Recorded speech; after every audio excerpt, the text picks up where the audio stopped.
The following program is brought to you by Fanbags Cornhole, Chicago's official supplier of professional cornhole boards and bags. Choose from any of their officially licensed designs or have my boy Brian design a custom set using anything from a selfie to your company's logo. Visit www.fanbagscornhole.com and use the promo code BRAGS to get 10% off your entire order. That's www.fanbagscornhole.com and use the promo code BRAGS to get 10% off. Step up your game with Fanbags Cornhole.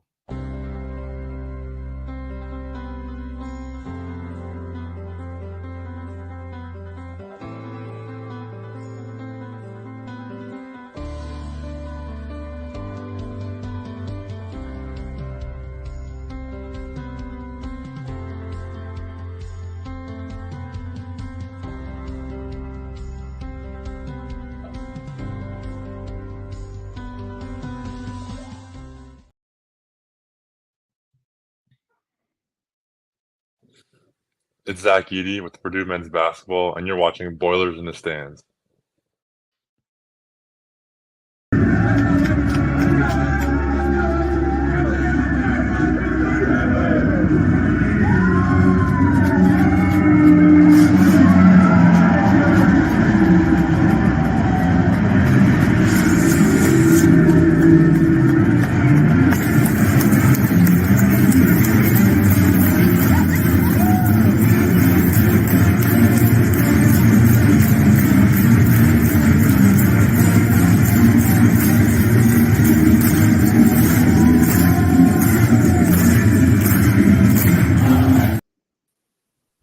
Welcome back to Boilers in the Stands. I am your host, Greg Braggs Jr. Alongside me, as always, is Joe Jackson and Kraig Bowers. But joining us here today is special guest Dakota Mathias, Purdue Boilermaker legend in the house, making his first appearance here on Boilers in the Stands. We appreciate you joining us, Dakota.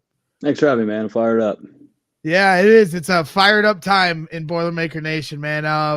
We were all there in Detroit, and the euphoria of Purdue fans in that moment when Purdue and the buzzer sounded and Purdue had made it to the Final Four for the first time since 1980, something everyone in this program, from players, coaches, alumni, students, friends, family, across the board, have been waiting a long time for, and you're a big part of the story and the journey to get to this moment. So for you, watching that moment happen for everyone, Coach Painter and the program, what were your feelings when that happened? Oh man, you can't really describe it. I mean, just being there was so awesome, and seeing everybody run on the court, how Paint reacted. I played with PJ Thompson, really close to him, just his reactions, and Robbie Hummel on the other side, everything he went through. It was special to be there and just see the joy and all those guys in their faces, and then especially the fans. We've been through so much, whether it be Robbie getting hurt, Isaac going down, the Virginia thing, the tip out off the the box out, things like that. But just seeing the relief, I think, and just the joy it brought to everybody, and nobody deserves it more than Coach Paint. He's obviously the man, and then Coach Katie was there to see it too. Just all that into one was awesome. Yeah, it absolutely was. Just a special moment. I mean, Robbie Hummel, I don't know if you saw the moment where he's working for Westwood One and he's interviewing, Coach Painter after the game, and the emotion, he was just spilling out of him. And, Bobby Riddell is a good friend of the show as well. And we've talked to many former players here on this show. And it really was such a pure moment to watch Robbie and how much how much Coach Painter means to him. And I think we all kind of feel that it's a weird thing with Coach Painter. He just the character he has and the way he carries himself, even for somebody like us that are in the media and have a few moments with him around Mackey Arena. It seems like you learn something every time you're around him. He's genuinely a really nice guy, really funny guy, but he just carries himself in this way where, like, it doesn't matter who you are, you just kind of look up to him. What was it like for you to, for Matt Painter to get over this threshold, the respect he has amongst everyone, and for you, what was that like to see Coach Painter, have that accomplishment happen for him? No, you're exactly right. I think anybody that knows him or knows basketball knows how talented and smart he is and how much he cares. And obviously, basketball is one thing, but off the court type stuff. I heard PJ say it the other day. Like, he sets you up for a good life after basketball. If you listen to him, do the right things, he's going to help you out, and you're going to learn so much from him just to become a better man, a better person. So I think that says a lot more than even the great basketball things he's done. Yeah, no question. All right, I'm going to kick it around to Kraig and Joe. Kraig, I'll let you fire off first. Yeah, Dakota, thanks again for coming on the show. Certainly appreciate it. We put this all together in about 3 hours today, texting back and forth. So No doubt. Certainly appreciate you joining on short notice. As we look at the way Coach Painter builds teams in the era of the transfer portal and NIL, he still has a philosophy of recruiting guys and developing them. And if we look back to your guys' team with you and PJ and Vince and Isaac all coming in as freshmen, and you started some games that, early on and then kind of eventually work up to where you're starting every game your last 2 years.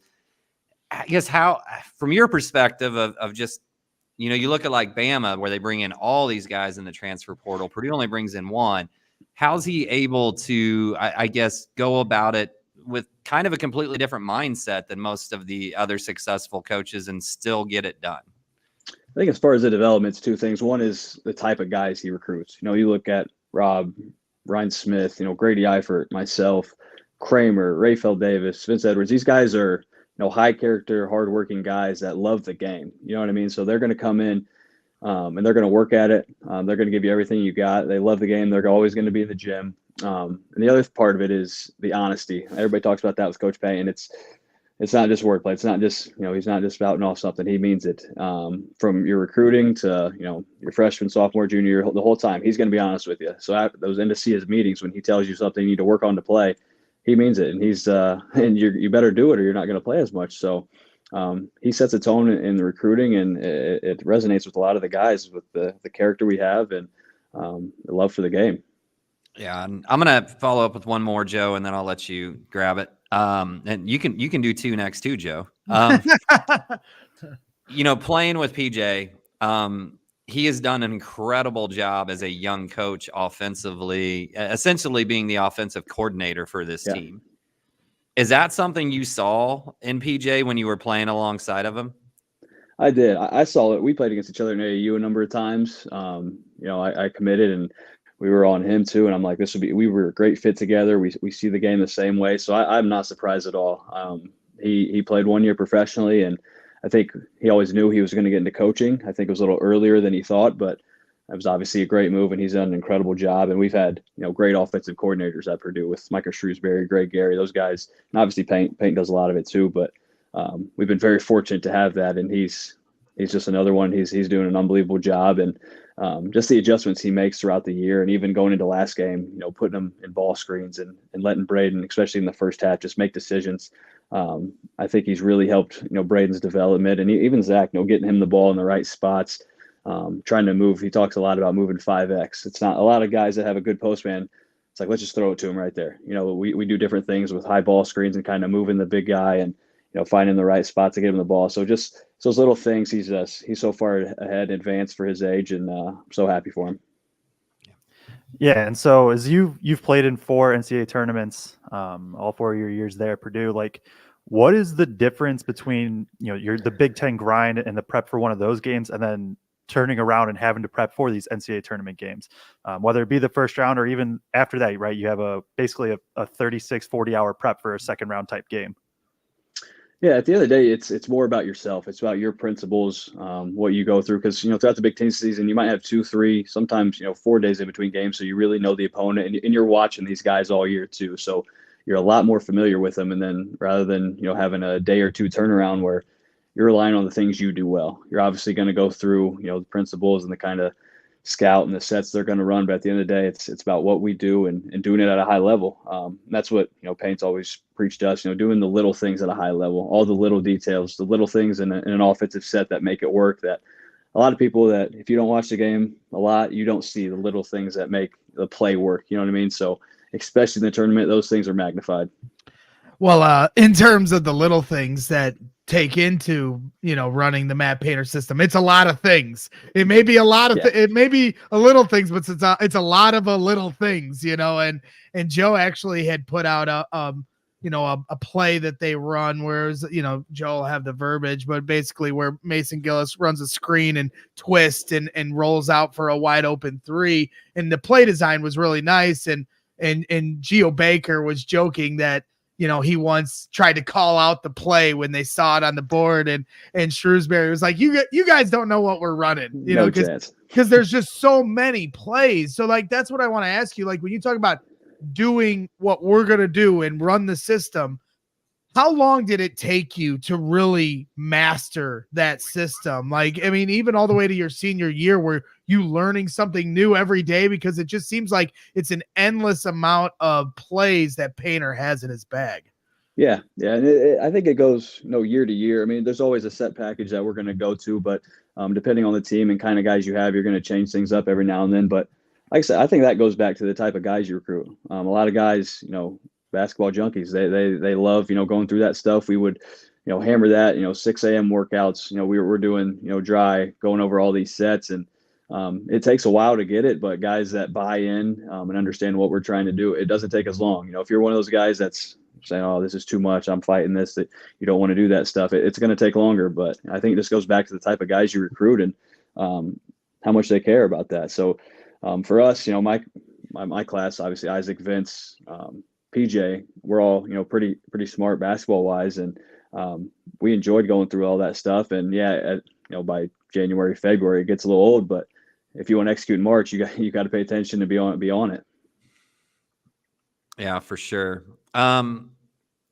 I just lost my train of thought. Gosh dang it. So, as we look at going forward here, right, this is uncharted territory for Purdue since 1980.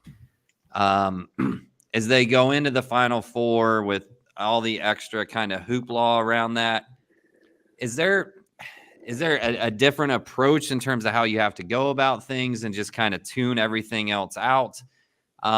Or is there a little bit of like, there's been so much around Purdue of like, get to the Final Four, just get to the Final Four, that maybe these guys, maybe there's some pressure lifted off of them too going into it? Yeah, I mean, that would be natural, especially I think more of the fan base than anything was just get to the Final Four, right? But, the guys I've talked to Fletcher and Braden after the game, and even Mason, I've heard some of his interviews. It's always been a championship, winning a national championship. It hasn't been getting to the Final Four for the players. And I think that's the way they're wired and everything they've kind of been through the last 2-3 years. It's about winning a national championship. And I think even Fletcher, after the buzzer sounded off, he was holding up two more. And I've heard that from a number of the guys. And I was texting a few of them, and that's all they said, 2 more. Like, it doesn't like, we're happy to be going there. Obviously you are, but we're going there to win. Right. Awesome. Yeah. I mean, how sorry, Joe, because I'm curious about that. I'm curious about that, where you say you're texting Fletcher and Braden, and I think that's great. Like, how you guys are still connected and really still own the program, even if you've been gone for a while. I mean, I can remember when Sasha first came in, and Sasha, for people that have watched the show for the first time, but most people know it, like, I've known Sasha since he was a kid. And when he came in, you were a big mentor to him. And the way you guys passed the torch, and then Sasha passed it to Fletcher, as far as just the role of the shooter, the guy that's, similar, in what you're going to do in this system. So you're staying connected with Braden and Fletcher. What has that relationship been like to try to be a mentor from the outside and just try to help them along their process of kind of growing within the program? Yeah, you don't want to give them too much. Obviously, Sasha, PJ, the coaching staff, you're getting so much information all the time. So it's nothing crazy. It's just here and there, seeing, text some things I see, just some motivational things, and just keeping in touch if they ever need anything. I've been fortunate enough to have camps here in Lafayette last couple of years, so they would come work that, just trying to stay part of the program. It's like I said, everybody talks about the Purdue family, especially after the win. Like, I think everybody, that kind of resonated with everybody, how the former players were so proud to play for Coach Paint and go to Purdue. It's things like that, just staying in touch. We had the alumni game where you really get to know everybody and be around them for the weekend. So just little things like that I don't think a lot of schools take pride in, but we do. For sure. Yeah, and where I wanted to go was actually, it was brought up in the chat, so I'll throw it up from JB. Question for Dakota: how similar is what is run on offense today, similar to what you ran back in the day, or different, or just kind of? Can you talk about the similarities and differences between the two? Yeah, I think it's very similar. There's a lot of similar sets, especially, getting into the post. Obviously, I played with AJ Hammonds and Isaac Haas. So when you have a big dominant presence like that, you try to give him the ball as often as you can. I think a little more so now, especially with Braden, how he's developed, it's a little more ball screen with him and letting him make reads with his development this offseason, which has been great. And I think PJ's done a great job with him working on that. But I would say it's very similar. A lot of stuff that Coach Gary put in with us and Shrewsbury used is a little more pro style stuff that they've done the last couple of years that's been really beneficial. But it's essentially all out of the same type of package. But year to year, you kind of add some things based on your personnel and how guys are developing. So I heard you were at Harry's in Detroit. I'm seeing this here in the chat. They saw you at Harry's. Were you there on Sunday? We went there for a quick bite real quick before the game. Yeah. We were upstairs. So everybody was there. It was I could not believe how many Purdue people were there. It was unbelievable. It wasn't it? I mean, Friday, were you there on Friday as well, or just Sunday? No, just Sunday. Because the difference between Friday and Sunday, obviously you have 4 teams compared to 2, but I was totally expecting a closer split of the fans. With Tennessee fans travel well. I mean, I don't know. I mean, it sounds like you were just as stunned as me to see how many Purdue fans came out for that Especially game. In the arena. People were texting me like, it's so loud in there. Like how many, I was thinking, I think it's like, it was 80-20, in that arena, which is unbelievable. And I think that's being generous to Tennessee. For that level of game. And that just goes to show the culture that's been built. I can remember before, our class signed, I think we were last in the Big Ten or second to last. And just to see, the strides and the success Coach Painter's had, and to have that game with that fans, it was unbelievable experience, man. Yeah, 100%. Go ahead, Kraig. Yeah, I want to go back a little bit to actually the team right after you graduated, because I've always kind of wondered, when you were in your senior year, you had you and, Isaac and Vince and Carson and PJ running the show. And then that next year, it's like Carson's got to carry that team a lot, along with Klein from a scoring standpoint. And all of a sudden, Carson's putting up 40 pieces in the tournament and whatnot. Did you guys know that year before? Because I was at that Virginia game and at that Tennessee game, and that Virginia game to me is the greatest individual scoring performance I've ever seen live by a player. Did you guys know then what Carson might be that next year? Not to that level. You knew he was going to make a big jump. Yeah. But to the level of that jump was very impressive, especially, throughout the tournament where, things are a little more heated. No, it was very impressive to see that. And we go back to, kind of critiquing your offense a little bit based on your personnel. It wasn't as big of an inside presence that year. So Carson had, a little more leeway to run him more off staggers and getting him in ball screens and stuff like that, and just kind of let him go. And it worked, especially in March, man. He got hot, and It was a big jump for him. I don't think we saw it coming to that level, but we knew he was going to take a big step. Yeah, you say leeway. I think probably Matt Painter probably lost at least 5 years of his life giving that leeway to Carson. It's always entertaining when a guy takes a quick 3. My head immediately goes to see Painter's reaction to that. Yeah, no, but that's great coaching right there, because you got to let a guy go a little bit like that. You know what I'm saying? That can get hot. And I mean, he had multiple games where he had 7, 8, 9 threes, especially in the tournament like that. So, a guy that can get that hot, you got to give him a little more leash.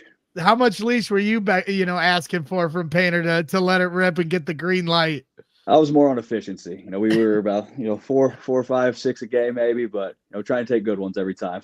Do you think the NBA level, and you've been really working hard to stay a professional and continue your playing career, in college, a lot of these people that watch the games, they don't realize that when you guys finish a game on the road at Rutgers, you're doing homework on the flight home.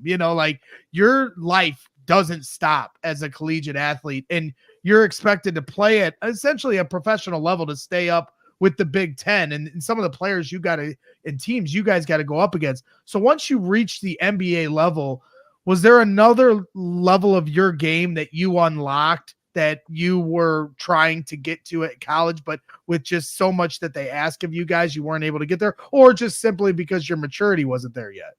Yeah, I think it was more the maturity. Obviously, you have a lot more time to work on your game and fine tune it. But like I said, a lot of the guys, we still found that time in college. Especially as we got older, to work on those things because it was important to us. It was important to us to develop our own game and help Purdue win. But especially as you get to that next level, you got a lot more time on your hands, and we got big staffs, big coaches, a lot of coaches that can help you out, player development, things like that. So you have a lot more time. So I wouldn't say it would be so much of that. It was just more guys that you bring in that want to work on it. You can always find the time to do it if it means enough to you. Do you have a specific amount of shots you put up a day? I don't go by shots. I try to go by makes more than anything, especially now, that I'm older, and try to be efficient in your time on the court. Just more about makes and not as much volume and live reps. I always look at a guy like JJ Redick, and his workout time was always shortened, but he went game speed. He went fast as he could for 30, 40 minutes rather than getting on the gun for 2 hours and just shooting, getting up enough shots. I don't think that does a lot for guys anymore. I mean, there's times for it if you're working on certain mechanical issues, but if you're trying to play at a high level, I think, game speed more than anything is what you need to work on. Yeah, so I want to go back to, you guys are talking about Carson Edwards and having the leash or whatever, and Purdue has a guy in Lance Jones who probably just ignores whatever leash there is and just does his thing. And the Tennessee game is the perfect example, right? He, objectively had a very bad offensive game, but he played pretty good defense, and he hit maybe one of the biggest shots of the entire game, right, with that big three late in the game. What have you seen from him? And we've highlighted kind of just what he's been able to do all year. Like, what have you seen from him being that fifth-year transfer and bringing something to this team?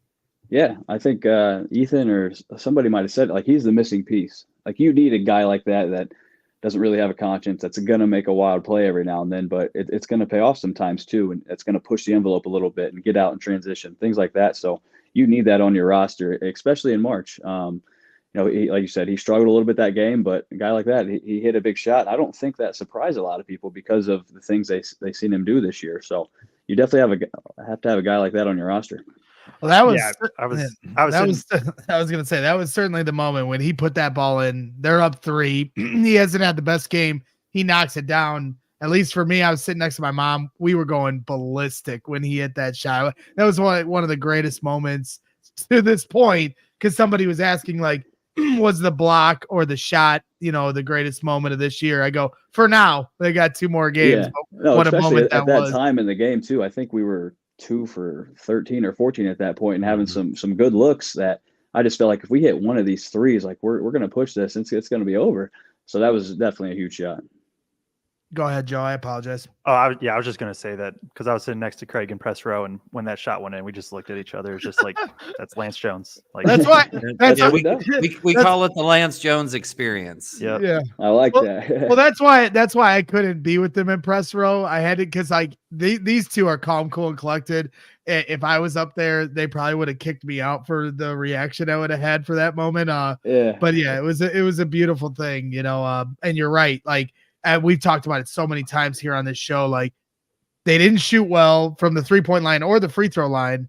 And they just needed, like you said, one to go down. And that gave them enough separation to win the game. It is so hard to beat this team straight up because you need so many things if you're the opposing team to go your way just to have a chance to beat these guys.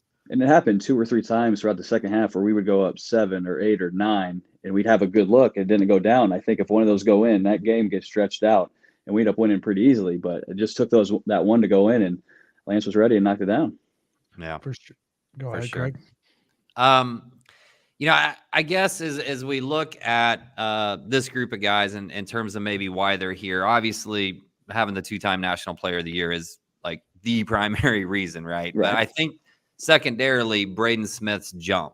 And I guess I don't know with what you've been doing professionally. I don't know how much you got to watch last year, how much you've got to watch this year. I know you said you had an ankle injury and just had surgery not too long ago. So I don't know before that, like while you're playing everywhere that you're playing and trying to work on your professional game and all of that, how much exactly you got to watch. But if you have, what did you see in terms of the jump that Braden's made from last year to this year? I think the biggest thing has been his reads and ball screens, and his patience. So he does not get sped up very often. I mean, you see his assist to turnover ratio in the last 2 games. That's unheard of, especially for a sophomore. But I think just his ball screen reads and his pace. Freshmen coming in, to the Big Ten, they get sped up, especially at the point guard spot, and you don't see that from him. Not very much at all this year. And I think just his reads, and he knows when to get into his pull up, get into his pull up 3, or find Zach or spray it out cross court. And I think his ability to pass, especially off one hand, these cross court whip passes, you don't see that very often. So I think that's been his biggest jump, just consistently being able to hit these pull ups and shots from 3. You saw it at Illinois, those big 3s off the dribble. That takes time to develop and confidence, and he's a very confident guy. But for me, I just love the way he manipulates the big off pick and rolls. Speaking of kind of with confidence, we've talked a little bit about Fletch, and he had the month of February he hit like 2 threes. It was not a good month for him in terms of basketball, and obviously we're on the outside, so we don't know exactly where his confidence is at, and maybe it was at still staying high. But how do you kind of just bounce back from that? It happens to everybody where just the shots quite literally won't fall, but you got to keep shooting. Like, how do you just get in that mindset of being able to try to bounce back? I mean, that's just it. You gotta trust your work, and it happens to everybody. You see Steph Curry, Klay Thompson, the best shooters in the world. It happens to them. So just understand that happens. It's going to happen. You're not going to shoot 60, 70% from 3. It doesn't happen, but you just got to trust your work. He's one of those guys that puts a lot of time into the gym. That's extremely competitive. And he's going to make the big shots. You just got to trust what you've done, trust the work, and trust the system. I think that's a big thing with these guys. A lot of people, if they start struggling, they go outside the system and what you're good at to try to get going. And you don't see that very much from any of these guys. So I think that's very impressive what he's done. And he's going to hit the big ones. There was a couple shots in the second half that were huge that he made. There was one he missed that I swore was going down. And I want him shooting the ball when the game's on the line. Like he's a big time player and very confident. Yeah, I watched back the game last night. It's my 3rd time watching it back. But when they're down 11, I forget how much he was the guy to bring them back. He got the initial fast break out the timeout, and then had another couple buckets that kept him in it. One that was just like where he pulled up mid-range, contested. Mm-hmm. And, man, that kid got a ton of confidence. Like, he might have his ups and downs, but we call him Big Game Fletch here for a reason, because every big game this season he seems to show up for. He's got a ton of moxie. And, I think the other thing that really stands out to me with this team, and Painter for that matter, is as soon as they lost to Fairleigh Dickinson, they didn't hide from it. They looked at it right in the face. They addressed it. Anytime somebody would ask him about it, when the season started, like you said, their mentality wasn't about, hey, let's get to a Elite 8, let's get to a Final 4. No, they want to win a national championship. And like even their celebration, I almost feel bad for them in a sense when they win some of these big games, and their celebration is almost subdued compared to other schools, because they're just so hell-bent on righting what they look at as the wrong of last year. They're owning it. How much credit do you give them for looking at that elephant in the room in the face, instead of trying to be like, I don't want to talk about last year, I'm focused on this year? No, they really took that and said, this is going to be something that we try to own this year. No doubt. That starts from the top. That starts from Coach Payne. I mean, he owned it right away. He wasn't blaming other people. He blamed himself for being a part of some of the other losses. And that says a lot. If your coach isn't rock solid like he is, some things can fall off. So I think it's a big attribute of Coach Paints and the guys in the locker room. Like I said, it comes back to high character, hardworking guys that care about winning and the confidence they have. We talked about Fletcher. In that stretch, Dalton Connect was guarding him, and he made him run through multiple screens and wore him down those last couple of minutes of the half, which was huge because he missed a couple easy ones that he made earlier in that half. So those little things throughout the game, add up at the end. So Fletch's confidence at the end of the half to get us on a run. I thought Mason Gillis was huge in that game. He did not score, but he had every big rebound. He got the ball where it needed to be. He's tough as hell, and those are the type of guys that, even though you lose like you did last year, I still felt really confident with this group being able to do this because of those type of guys. Yeah, speaking of Fletch, kind of taking Connect, when when we went back and watched that Maui, I was out at Maui, so I didn't get to watch it on tape, and everything looks a little bit different when you're kind of floor level. And when I watched it back on tape for the first time, as we were getting ready for our preview show of this rematch, this is one of the things I noticed that jumped out. I was like, man, Fletcher kind of took it to Connect in Maui and was kind of waiting for it in that game. And then he had that little stretch where he kind of took it to him offensively for that little period in time. But I know we told you 25 to 30 minutes, and we're coming up on 30 here. Yep. So I do want to ask a little bit about yourself, just kind of where you're at. Yeah, I know you had some time with the 76ers, some G League time before that, and then a little bit of time with Memphis. Started a couple of games with Philly. See that jersey sitting back there. Kind of where is your professional journey taking you since then, and where are you at right now? Yeah, so this past year I was playing in Germany. We played in the top league domestically, and then the Euro Cup. So we travel around Europe as well. And yeah, in December I had an issue with my ankle and tried to rehab it to get back and play, and it ended up needing surgery. So I came back to Indy and had that. So hopefully I'll rehab pretty hard here the next couple months, and hopefully be back, by middle of May, early June. Just do some more workouts and mini camps with NBA teams and see what happens from there. I plan on playing for another 7-8 years, hopefully, if my body allows it. So I want to keep going as long as I can, but we'll see. I think I saw a picture of you with a couple other Purdue players, right? At the in Germany? Where? Oh, in Germany, yeah. So Travion Williams is actually on the same team as me. Okay. And then we played against Carson. He's playing in Germany also. Did you take it to Carson? That was a game I was out, actually. That was the first time I got hurt. Yeah. Oh, you're ducking your taco with Carson. No. That was a game I was wanting to play. Yeah.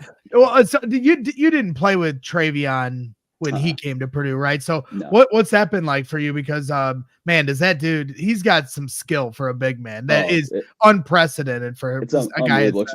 Yeah, it's unbelievable, especially watching it. We didn't play together, but I'd play open gyms and things like that. But actually being on his team, it's good to know when he has the ball, because I'm constantly moving off ball, cutting, things like that, and he's going to find you. Even if there's a little crease, a little window, he's going to look for it. And he's a willing passer. There's not a lot of guys that can score that are also willing to pass, and he could do both.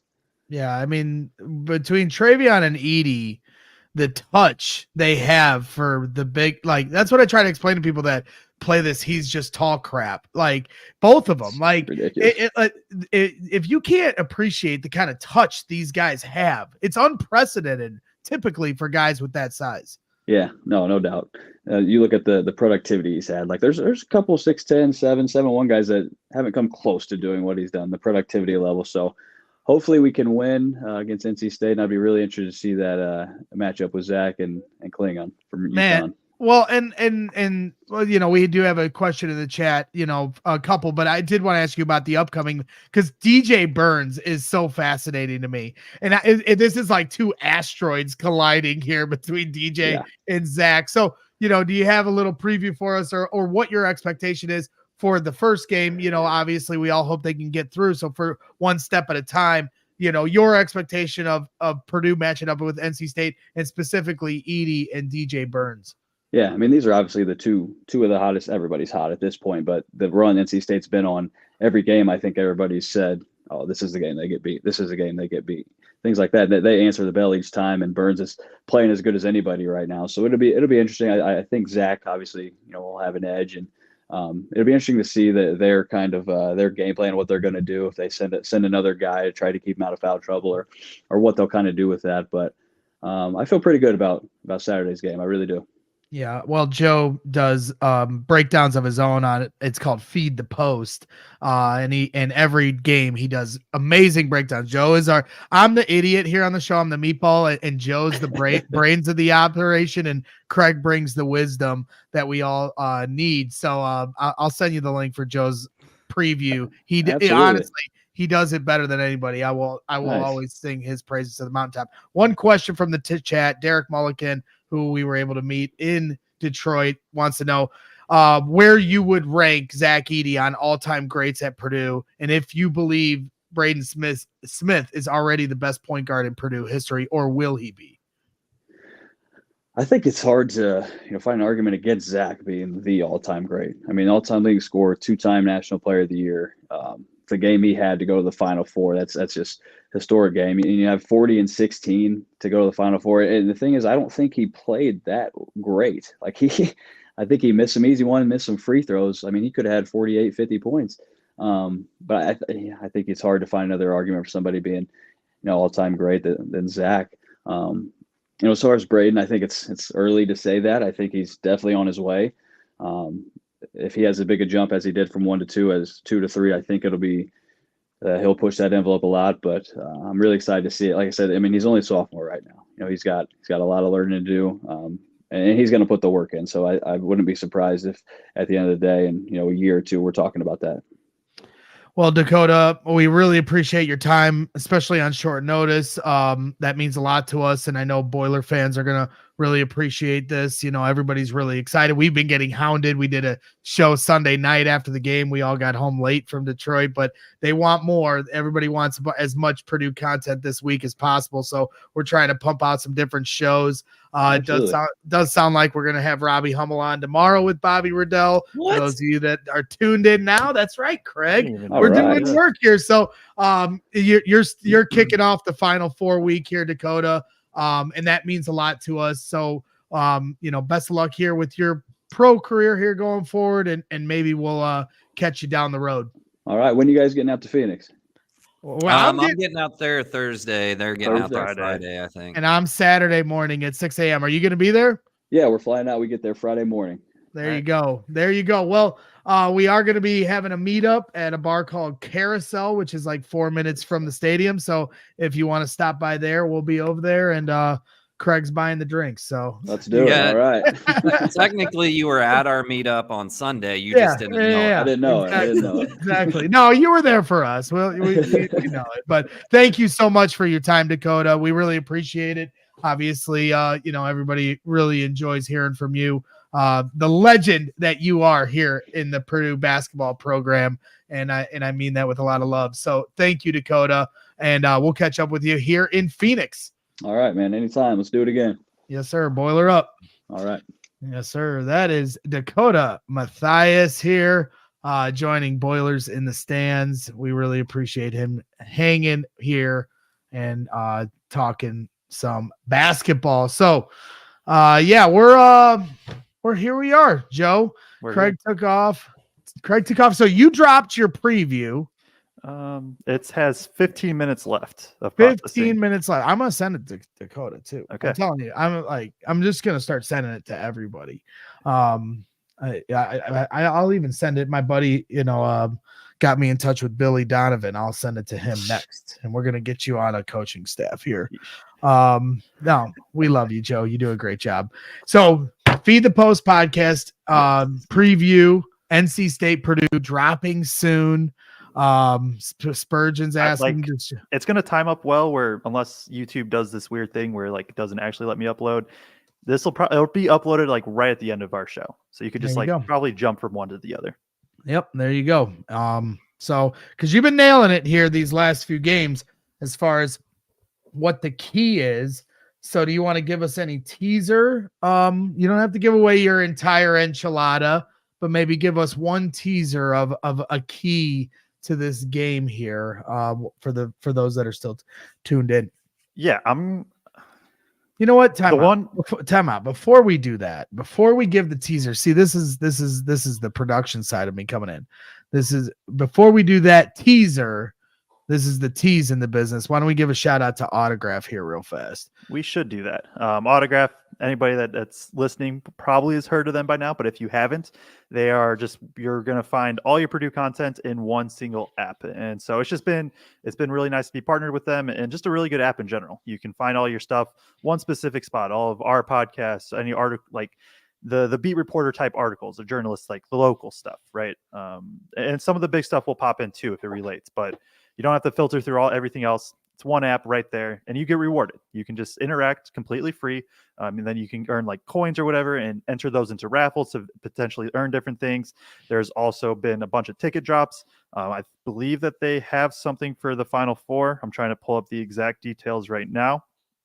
Yeah, selling $16 tickets to the Final Four and championship game in the app on Wednesday at 12 p.m. Pacific. So 3 p.m. Eastern time tomorrow. They will be putting out I have no other way to say it than like a raffle type thing of where you just enter for free. If you win, you can get $16 tickets for the championship game, like in Final Four. For anybody that has looked up prices for Final Four and championship, Oh man, $16 is steal. A steal does not even do well enough to describe it. So use code BITS. We'll throw up the QR code in just a second. Scan it. It is on Apple and Android. Use code BITS, BITS. Sign up completely for free. Interact, and then get rewarded for the stuff that you already do as a fan. That's right. Shout out to Autograph. We appreciate those guys and their sponsorship here on the show. Great job, Kraig, getting Dakota Mathias on. That was a lot of fun to talk to him. It was just so funny because I'd sent him a message back and like before the season started. And he responded this morning. And we were like, we got to get a former player on. We got to get a former player on. And I was like, perfect timing. Yeah. I said, are you available today? And he's like, yeah, man, let's do it. So certainly appreciate him doing that. If anybody wondered how we do business at Bits, Joe and I found out just now that we're having Hummel on too. So Greg just tells us.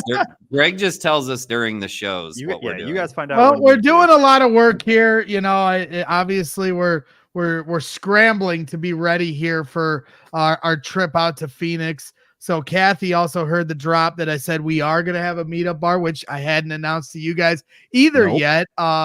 You know, because I've been doing some research and talking to some different people, and it just turns out because of the work I do with CHGO in Denver, there's a bar called the DNVR bar, and the guy that owns that owns 3 bars 4 minutes from the stadium, some of the closest bars that you have right to the stadium. And so obviously with this being the Final Four national championship, there's going to be a ton of people trying to get into all these different bars. So through the different research that I was able to find, the Carousel is where we landed on it, because the guy, his name is Scott. He owns 3 different bars called the Salt, which is going to be the Yukon bar, the Bodega, which is going to be the Alabama bar, and then the third bar is called Carousel. And so that is going to be the Boilers in the Stands meetup spot for Saturday at 9 a.m.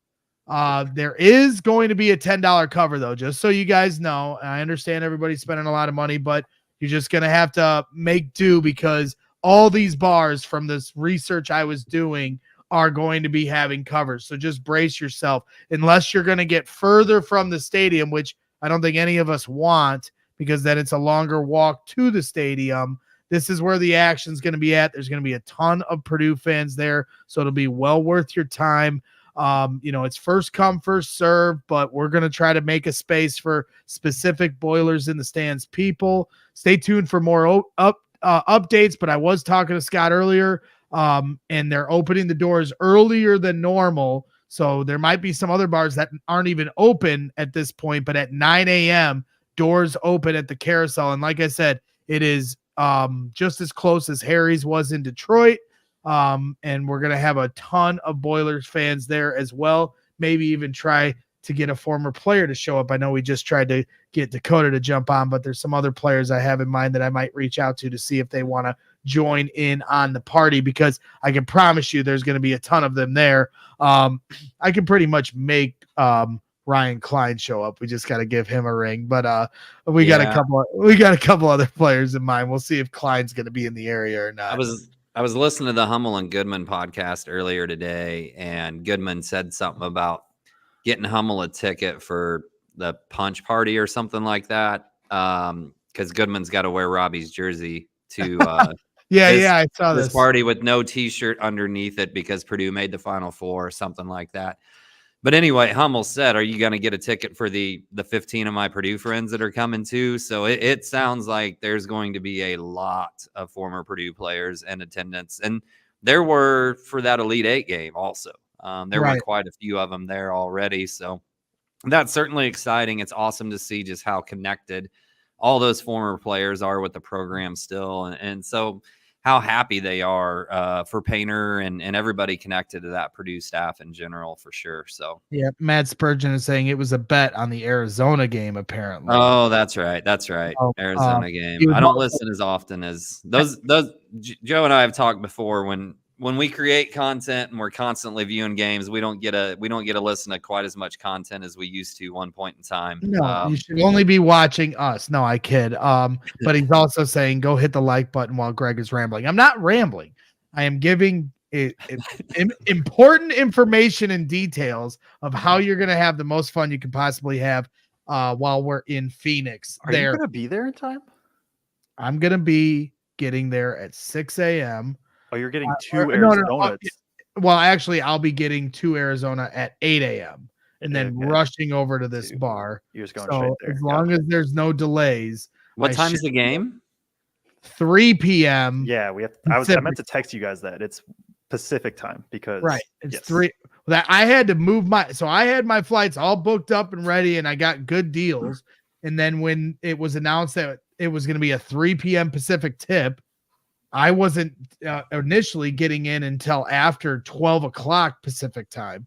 And so I was like, well, that's not happening. So I moved my flight up to 6 a.m. and that cost me an extra $300, which was great. But we're making do. So yeah, there goes the end of my rambling. We got it all out of the way. Robbie Hummel will be joining us here tomorrow. Bobby did confirm we don't have a time completely locked in yet. Greg, on Carousel, real quick, on Carousel, I've got some people watching the show right now asking me, family friendly, under 21? Yeah, it's family. What's cool about this place is it's 100% family friendly. Looks like there's some outdoor patio spots, in the front part. They got a big bar here. I'll pull up the picture again. There's a bar in the middle. They call it a carousel because literally the bar is a carousel in the middle. The other reason is because it's actually an arcade bar. So around the perimeter of the inside of this bar, there's some different games you can play. So kids, I'm pretty sure are allowed in here. I guess I can't say that with 100% certainty. I'll call Scott. I'll be right back. Well, so Joe, we had the longest tease. Yeah, it's a long tease. I'll be right back. Yeah, we had the longest tease of like, Joe, what's the one key that's going to pop up in the video? And then it's like 15 minutes later. I'll go to that as Bragg's just dropped. So, though I think I really think Mason Gillis is going to be crazy important in this game.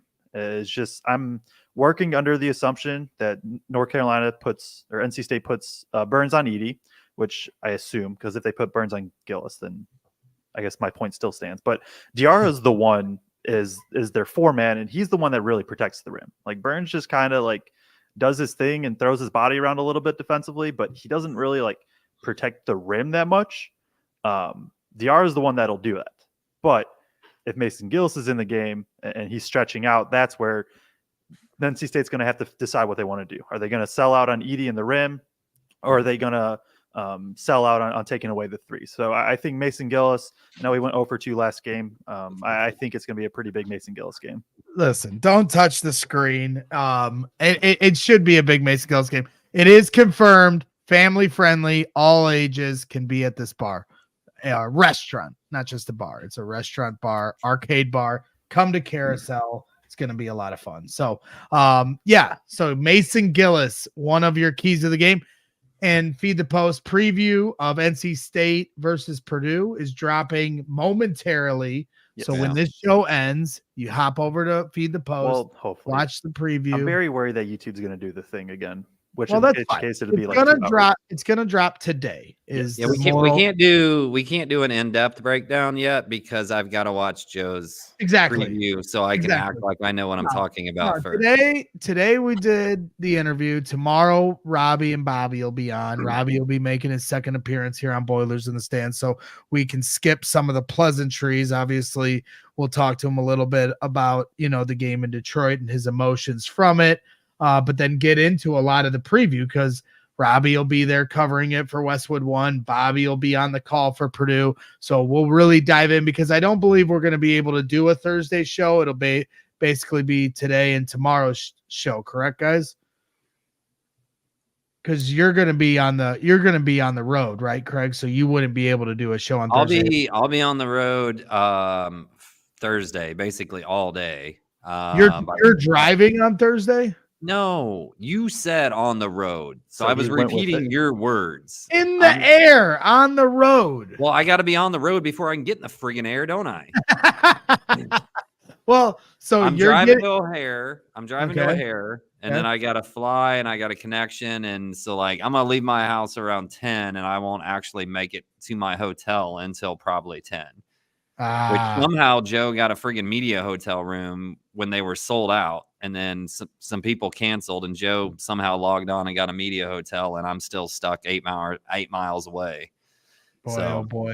Boy, oh boy. Well, I saw David Jenkins Jr. is looking for a spot too. I saw somebody say that in the chat as well. I don't know if you guys saw, but David Jenkins Jr. is asking around on who can help him out with a Airbnb or some kind of spot. So, everybody's scratching and clawing to figure out how they're going to get room and board, how they're going to get their ticket to the game. Obviously, like we said earlier, sign up for the Autograph app and you might have a chance to win some of the cheapest national championship and Final Four tickets of your life.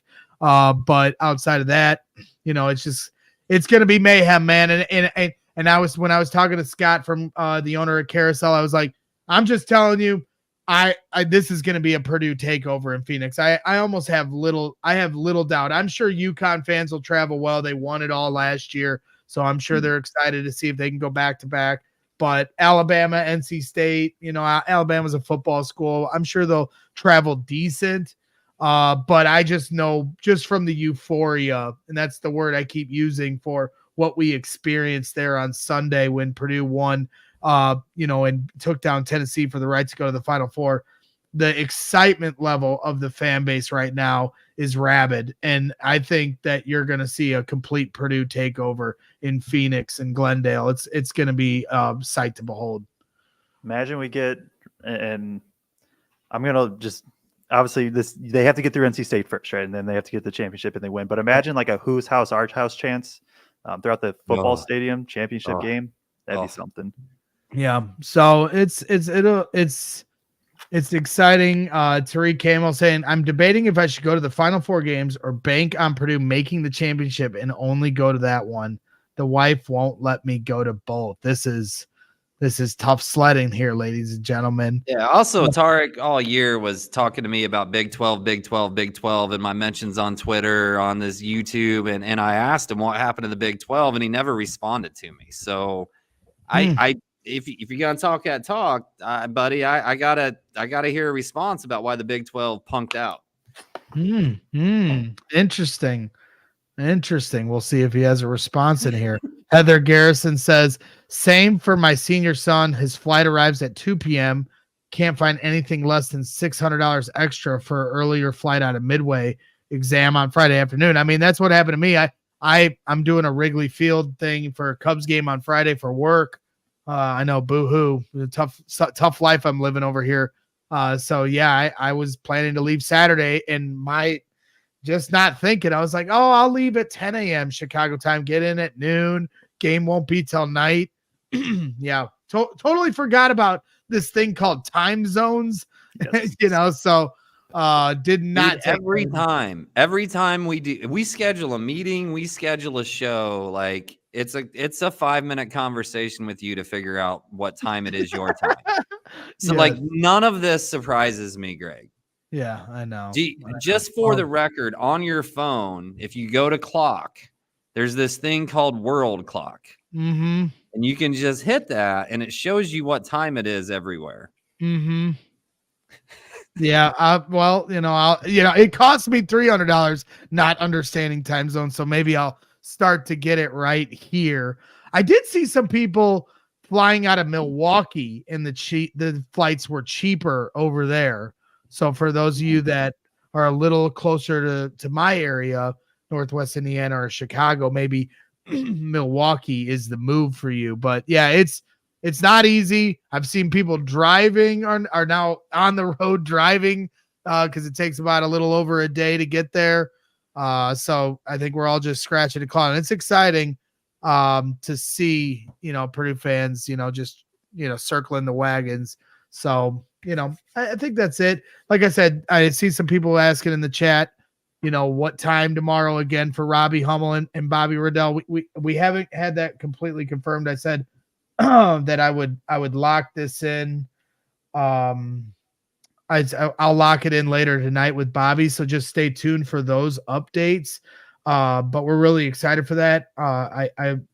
It'll be tomorrow evening for sure, which is earlier for them. So like I said to Bobby, whatever it works for Robbie is what we'll make work. Cause we appreciate these guys' time, especially Robbie, who's, I'm obviously probably doing 100 interviews and he's calling the game on Westwood. Bobby is also calling the game, but Bobby, has to do what we tell him to, earn his keep. And if he wants to go to a bleacher game again this year, then he has no choice but to come on our show. So he doesn't get as much sympathy as Robbie Hummel does. We're not saying anything, Greg. We're not saying anything. Well, you didn't read the reply. You said you were going to wait to see if he replied. Who? Sorry. Oh, I'm sorry. I didn't read it. Yeah. He's giving me my flowers here. I want it on air. Houston and who? Kansas. Sorry. Yeah. Why is that KI? Houston and Kansas got injured. That's why, Craig. But you called it. Agreed the Big 12 was not as strong at the end of the day. You know what, though? Tarek, he didn't call the Illinois game. I told him that Illinois was going to get routed, and then Mr. Expert over here was like, it's going to be close. And I said that UConn was going to win by 20. And then they ended up winning by 30. So I got a drink off of Craig from that game on Saturday night. So there you go. We're not going to give him too much. We understand he's so smart and he's always right. I'm trying to will UConn to lose before the championship game. Well, I did that in my tourney picks. I did that in that game. I'm trying to convince myself that somebody can beat them before we play them. The only team left is Purdue that can beat them. The only team in the tournament maybe that could have beat them is Purdue. You can't tell me if Alabama just goes on one of their nutso 3-point nights and scores 110 points that they can't beat them. Sure. JB in the chat saying, if you missed any of Dakota's time on this show, it's well worth the time to go back and watch it all. His responses were insightful, like listening to another Painter or Hummel. Yeah, it was a lot of fun to talk to him. The Cowboy coming here on Boilers in the Stands. Here, Midwestern Cowboy. The Midwestern Cowboy. Check out what I got here. See what I got here? A little bit of Final Four confetti falling here in my office. I pocketed some. Not only did I pocket some. Here, check. No, you didn't pocket. I pocketed some. I put some in my pocket. First I pocketed some, and then this entire box is filled with Final Four confetti. The entire box. I just started sweeping it all up into the box, and I'm going to give it to some family and friends and maybe a lucky listener or two. We'll see. But I figured that there will be some people that might want to get their hands on it. So I had to grab and stash. There were some other guys. We won't name any of the other media members, but I'm not as shame. I have no shame. So we're not, we're all supposed to be professional. I'm running around filling up my pockets and this giant box with confetti.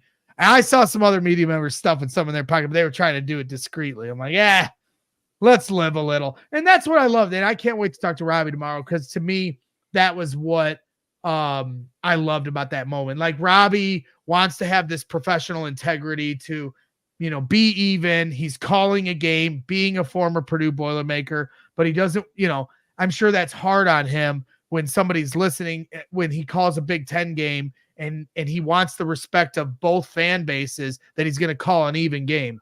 And, in that moment, hey, let it all out, man. Matt Painter means that much to you. We're all happy for this moment. You're breaking some professional line by showing your emotion and showing your rooting interest. So be it. And I don't think anybody, I haven't seen one person say anything to that point, but I just thought it was a beautiful moment that he just push the professionalism to the side and let the human aspect come out of it, because that's what makes sports great, and that's what makes this March Madness tournament great. Yeah. I think you nailed it there. Well, I think that wraps things up. We just hit the hour mark. Everybody wants my confetti now. I know I'm making you jealous. I will give confetti to people. I still have confetti from last year's Big Ten championship right here. I put in this thing. So I'm not just trying to hoard it all for myself. I can send some confetti out. I can do that for you people, you fine viewers of this show. I'm not going to sell it, but I did mention, I bet I could sell it. I'm not going to, but I bet I could. And it would be funny the amount of money people would spend for something like that. But I'm not going to do that. I will give it to some listeners. Maybe I'll bring some to Phoenix and give away some to some people. We'll try to figure out how I can box this up because it gets very messy. I have confetti all over my office, but it's great. This is just a lot of fun. So, that's it. I don't know what else to talk about. We can talk about the game tomorrow. Yep. Let's call it. You want to call it? Is this where I call start it. the Let's call it, Midwestern Greg. goodbye? Call All it. right, we'll Call call it. Craig wants to go into brokerage. I'm He's already over in at- brokerage. He's in brokerage, but he wants to go.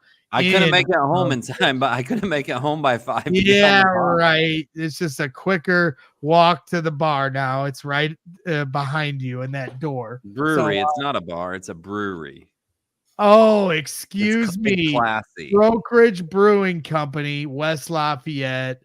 Live responsibly, drink quality, build community. And that's what we're doing here. We're building a community at Boilers in the Stands.